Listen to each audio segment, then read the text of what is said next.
piada estúpida. Enfim.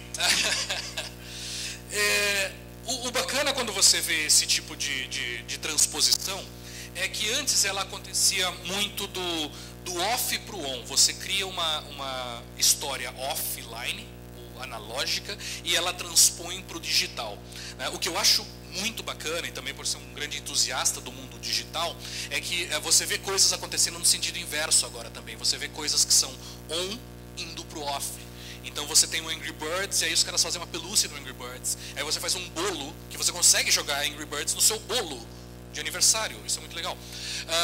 Você vê, por exemplo, a franquia Batman, a franquia Lego, né? Toda essa linha Lego, ela é muito bacana. E você começa a estender a história para outras plataformas. Eu pego um Batman e jogo e coloco um joguinho para Lego. Eu pego um Angry Birds e faço um bolo de aniversário.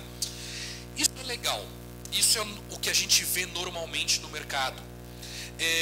Isso tem algumas falhas ou algumas limitações, porque você acaba ficando preso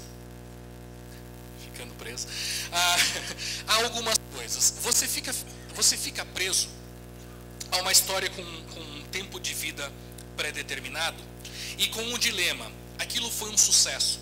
Como é que eu estendo a vida útil daquele produto?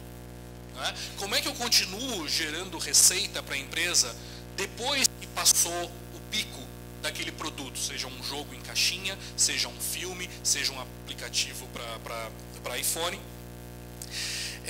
E aí você começa a ver, né, as versões. Então tem Shrek segundo, Shrek terceiro, Shrek para sempre, Shrek agora vai.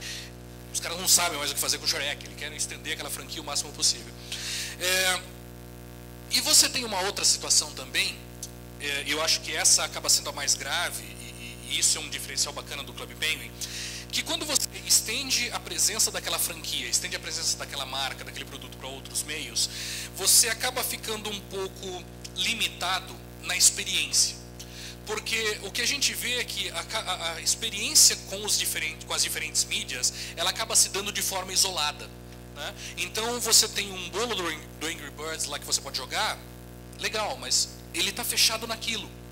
Né? Ele está sozinho. Né? Você vê um Lego Batman que você vai jogar no DS, no Xbox, no PlayStation, o que seja. Legal, né? Você estende a marca Batman, o conceito Batman para frente, mas ele fica preso dentro daquela história. Ou seja, a experiência ela acaba sendo individualizada por plataforma. Isso é bacana, isso estende a marca, mas você consegue fazer melhor. Né? Você consegue fazer de um jeito bem mais bacana, e acho que esse é o desafio das empresas que criam histórias. Como é que a gente trata no Penguin? O Penguin, ele é uma narrativa contínua, ou seja, ele é um mundo virtual, ele não tem tempo para acabar, ele vai continuar existindo para todo sempre.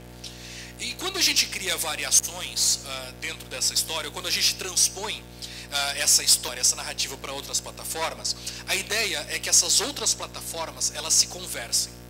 De maneira que a narrativa principal influencia a outra plataforma, e a outra plataforma, e plataforma no sentido mais amplo da palavra, tá? Pode ser um livro, pode ser uma pelúcia, enfim, a outra mídia, ela influencia a narrativa principal. Eu vou explicar primeiro uma dificuldade existente nisso e depois quais são as vantagens. Tem muito mais vantagens do que barreiras. Uma barreira que eu tenho nisso é que, se você tem uma história, se você tem uma narrativa, e você quer que algum elemento fora dessa narrativa principal, que no nosso caso é um mundo virtual, ela exista, significa que aquele elemento ele está preso ao tempo. O que isso significa? Significa que eu tenho alguns produtos que só fazem sentido lançar naquele momento. Porque aquele momento algo está acontecendo na narrativa principal. Se eu lançar esse produto 6 meses depois, já era. Eu já perdi porque a história mudou. Aconteceu alguma coisa ali no meio do caminho. Eu tive um caso desse com um livro aqui no Brasil, que era um livro que falava de agentes secretos. E ele foi lançado em inglês, a gente estava chegando no Brasil. Ele foi lançado em inglês no momento que a gente estava promovendo a agência secreta dos pinguins, que é uma agência secreta onde você vai combater um vilão, que é um urso vegetariano que quer acabar com a ilha. Enfim, tem toda uma história por trás disso. E naquele momento lançou um livro em versão em inglês. Quando a gente estava aqui no Brasil, literalmente 6 a 8 meses depois, uma editora chegou para a gente e falou: não, eu quero lançar esse livro. Eu quero lançar esse livro, porque esse livro é muito legal, tem umas historinhas bacanas. E a gente falou: não dá. Não dá para lançar esse livro.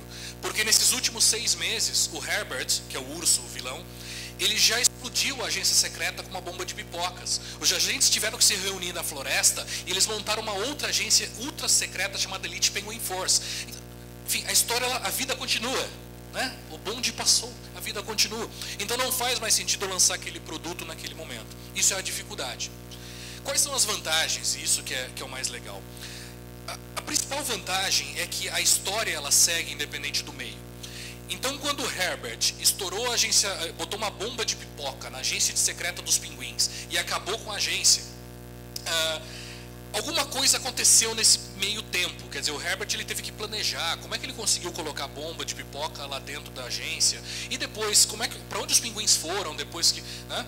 Essa quebra na narrativa principal ela é entregue pelo jogo do Nintendo DS.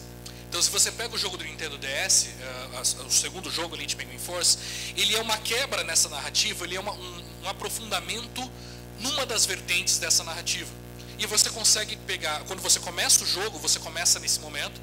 No final do jogo é quando você volta para o mundo virtual e entende que foi criada uma nova agência, que tem uma outra coisa para fazer, né? Ou seja, você estende a história para os outros meios. Ah, mas como é que eu faço isso com um produto físico, né? As cartas, a gente tem um jogo de cartas que vai ser lançado no Brasil ainda, ali em cima. Essas cartas são cartas similares às que você usa dentro do jogo Desafio Ninja no mundo virtual. E o mais legal, as cartas que você compra física, né, o produto físico, com o produto físico, o seu pinguim virtual ganha poderes.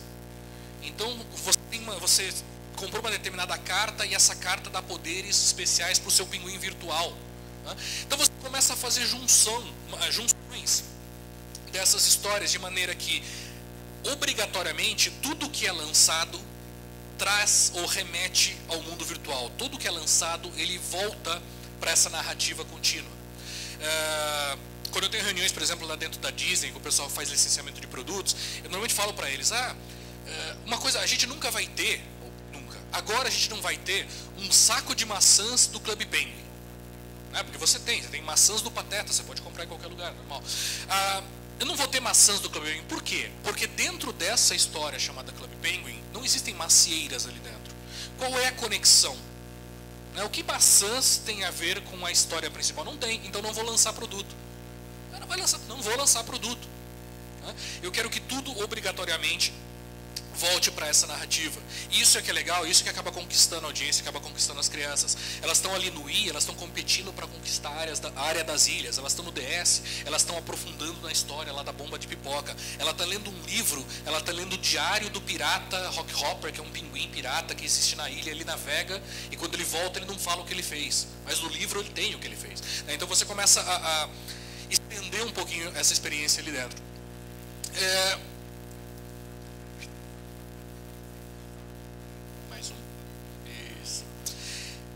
Aí, uma outra coisa que me perguntam bastante, e só para encerrar aqui a apresentação, algumas pessoas falam, e minha mãe me pergunta, eu tenho dificuldade de explicar, o que você faz? Né? Filho, o que você faz? Né?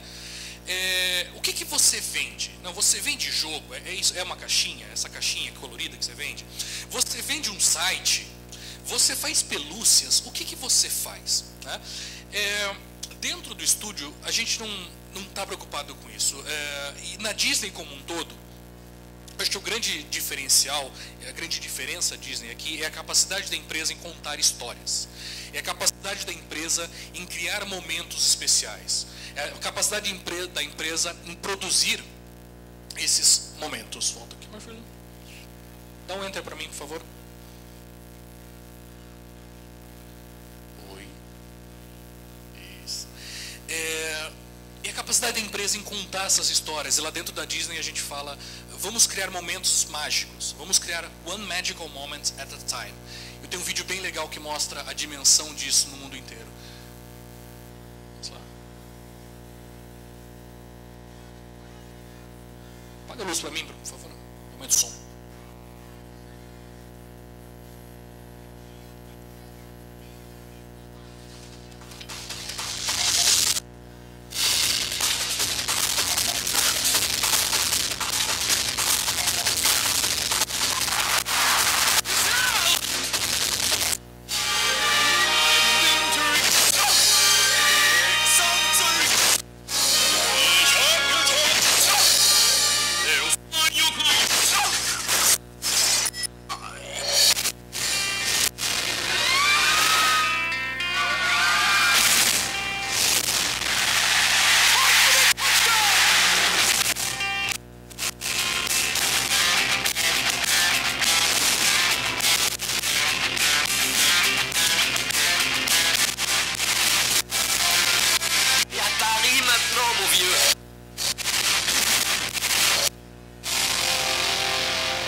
London, Sydney. Radiator